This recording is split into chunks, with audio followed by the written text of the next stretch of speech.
I'm Dr. Alistair Hunter, and I'm here to talk to you about climate change and health.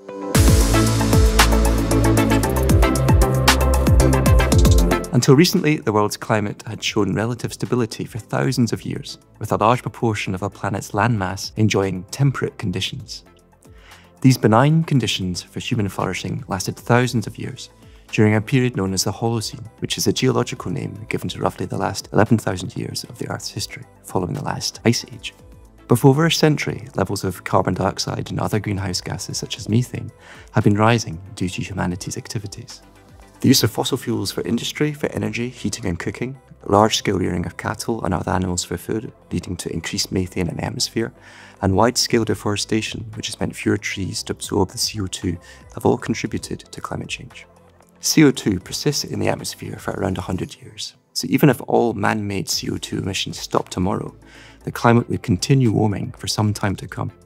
We have now entered an era known as the Anthropocene, meaning that our ecological future is now clearly being driven by human influences on the environment. And current models predict that by the end of this century, the world will have warmed between 1.4 and 4.4 degrees Celsius. So what's this got to do with health? Since the time of the ancient Greeks, it has been well understood that the environment in which we live has a major bearing on our health. Hippocrates and his followers were the first to write about this, drawing attention to aspects of the environment like air quality, water quality, climate, and the differences between urban and rural locations in terms of health. Fast forward to the 21st century, and the latest data shows that over a fifth of annual deaths globally, which is around 11.4 million deaths, can be attributed to environmental causes such as the air we breathe, the water we drink, the places we live and work in, and, increasingly, climate change. According to the World Health Organization, climate change is expected to cause approximately 250,000 additional deaths per year between 2030 and 2050. However, we're not all affected by climate change to the same degree. The distribution of climate change risks to health will be uneven and unfair. Unfair because it's those who are most vulnerable and those who live in lower income countries who are the most exposed. The bitter irony is that these countries have contributed least to climate change. This diagram shows how climate change impacts on our health through various pathways, in interaction with various vulnerability factors, and potentially mitigated by the capacity and resilience of our health and social systems. So you can see there are various ways that climate change impacts on our health. These include extreme weather events, heat stress, food insecurity, changing distribution of vectors, which are organisms through which diseases pass to humans, such as mosquitoes with malaria. There are also various vulnerabilities that people face. These include demographic factors, such as age and gender. We know, for example, that the very young and the very old are the most vulnerable to extreme heat waves. Then there are geographic factors, for example, how close you live to the sea. Biological factors. These include whether you have any underlying health conditions which might make you more vulnerable to climate change. Socio-political factors are about our governments and how they can protect health, for example through strong institutions which have drawn up adequate climate change adaptation plans. Lastly, there are socio-economic factors like the job you do and whether your livelihood might be threatened by climate change. Farming, fishing and tourism are all at-risk industries. The capacity and resilience factors are about the resources available in different health systems and how well prepared they are to adapt to climate change. Impacts on our health are increased risk of malnutrition due to crop failure, increased risk of waterborne diseases, increased risk of zoonoses, or diseases which are transmitted from animals to humans, increased risk of vector-borne diseases such as malaria with mosquitoes as a vector, or diseases carried by ticks and rodents, increased risk of respiratory illness due to air pollution, increased risk of mental health problems, for example due to displacement such as climate refugees, or post-traumatic stress disorder after storms or flooding.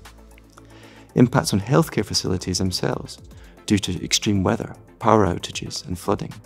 And finally, injury, disease and death during extreme weather events. These are all sobering prospects. However, there is some hope, or at least some added motivation to find solutions. And this is because of the notion of co-benefits. According to the World Health Organization, co-benefits are defined as the positive effects that a policy or measure aimed at one objective, for example, action on climate change, might have on other objectives, for example, improved health, thereby increasing the total benefits for society or the environment. the potential for co-benefits for health arising from action on climate change is high. This win-win scenario is within our reach precisely because of the interdependence of human health on the wider health of the planet. We see this with the United Nations Sustainable Development Goals, or SDGs. Note how there's one specifically focused on health and well-being, SDG 3, but most of the SDGs can in fact be related to health in some way. For example, SDG 6, clean water, and SDG 1, no poverty. It's well known that there's a direct link between poverty and worse health outcomes. Of the 231 indicators which are being used to monitor and measure progress towards the SDGs, nearly 50, or 1/4, are health-related. So health is a cross-cutting theme in the SDGs, and it is clear that they are very interconnected. And this implies that collaboration and coordinated multi-sectoral approaches are necessary to achieve them. The interconnected nature of the SDGs also gives an opportunity for co-benefits. In other words, progress in one SDG can also mean progress in another. So, the reduced burning of fossil fuels means lower greenhouse gas emissions, but also lower rates of air pollution, which is better for health. Creating more urban green spaces means cooler cities and more trees to absorb carbon dioxide, but it also means more recreational space, which leads to better mental and physical health. Reducing consumption of red meat and dairy and shifting to more plant-based diets means reduced emissions of methane and lower rates of obesity and diet-related cancers. Climate change mitigation efforts will also benefit healthcare systems due to having a healthier and more productive health workforce.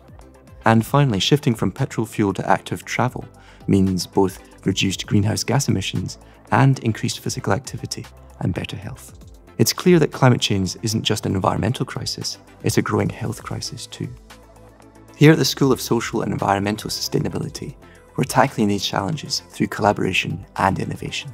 It's something I'm passionate about and something you'll have the chance to be a part of too, while you're studying with us at the University of Glasgow.